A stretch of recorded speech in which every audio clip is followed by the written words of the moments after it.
Di antara hamparan sawah hijau dan aliran sungai yang tenang di Desa Terung Wetan, Kecamatan Krian, Kabupaten Sidoarjo, berdiri sebuah makam tua yang tak pernah sepi dari langkah para peziarah. Orang-orang menyebutnya Pesarean Raden Ayu Putri Oncat Tondowurung.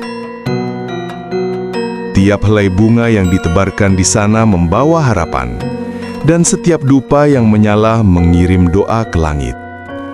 Namun, di balik ketenangan tempat ini, tersimpan kisah tragis tentang cinta, kesucian, dan kebenaran yang menembus batas waktu.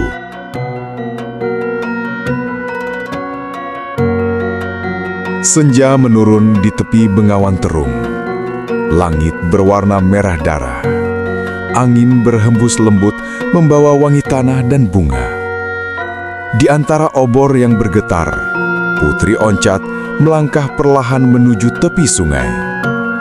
Ia tidak berteriak, tidak menangis. Wajahnya damai. Matanya menatap langit, seolah berbicara dengan Tuhan. Saat tubuhnya menyentuh air sungai, keajaiban terjadi. Air yang semula mengalir deras tiba-tiba berhenti sejenak. Dan dari tubuh sang putri muncul aroma harum melati yang memenuhi udara. Semua yang hadir terdiam. Di saat itu, mereka tahu bahwa sang putri suci dan fitnah itu dusta. Pada abad ke-15, di masa ketika Majapahit mulai kehilangan sinarnya, berdirilah sebuah kadipaten kecil di tepian Bengawan Brantas bernama Kadipaten Terung. Kadipaten ini dipimpin oleh Adipati Terung, seorang bangsawan keturunan Prabu Brawijaya V.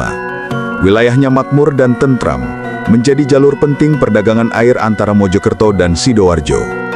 Dari keluarga ini lahirlah seorang putri tunggal bernama Raden Ayu Putri Oncat, atau lebih dikenal sebagai Putri Oncat.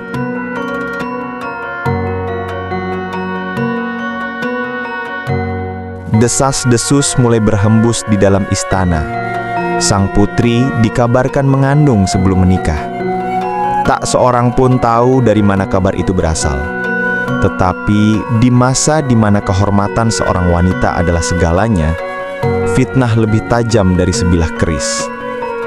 Adipati Terung, ayah yang selama ini memuja putrinya, terbakar oleh amarah dan rasa malu. Tanpa menyelidiki kebenarannya, ia memutuskan untuk menjatuhkan hukuman mati pada darah dagingnya sendiri. Istana yang dahulu penuh tawa, kini tenggelam dalam kesedihan. Dan Putri Oncat, dengan hati yang hancur namun wajah yang tetap teduh, menerima keputusan itu dengan keikhlasan yang luar biasa. Sebelum ajal menjemput, Putri Oncat mengajukan 3 permintaan terakhir kepada ayahnya. Pertama, eksekusinya hanya boleh dilakukan pada hari yang ia tentukan sendiri, hari yang menurut perhitungannya menjadi waktu suci antara dunia dan akhirat. Kedua, jasadnya tidak boleh dikubur di tanah, melainkan dilarung di aliran Sungai Terung, karena baginya, air adalah lambang kesucian dan kejujuran. Dan ketiga, bila tuduhan itu palsu, maka jasadnya akan mengeluarkan aroma wangi melati sebagai tanda bahwa kebenaran akhirnya akan terungkap. Sang ayah terdiam, air matanya jatuh, namun hatinya tetap beku. Permintaan itu diterima, dan hari itu pun tiba, hari yang kelak dikenang selamanya oleh penduduk Terung. Para obor yang bergetar, Putri Oncat melangkah perlahan menuju tepi sungai. Ia tidak berteriak, tidak menangis. Wajahnya damai, matanya menatap langit, seolah berbicara dengan Tuhan. Saat tubuhnya menyentuh air sungai, keajaiban terjadi. Air yang semula mengalir deras tiba-tiba berhenti sejenak. Dan dari tubuh sang putri muncul aroma harum melati yang memenuhi udara. Semua yang hadir terdiam. Di saat itu, mereka tahu bahwa sang putri suci dan fitnah itu dusta. Dan bagaimana kesucian seorang wanita bisa menebus dosa manusia. Beberapa hari kemudian, jasad sang putri ditemukan mengapung di tepi sungai.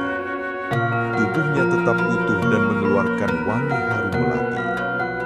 Di tempat itulah kemudian rakyat membangun Pesarian, sebuah makam sederhana yang kini dikenal sebagai Pesarian Raden Ayu Putri Oncat Tondowolo.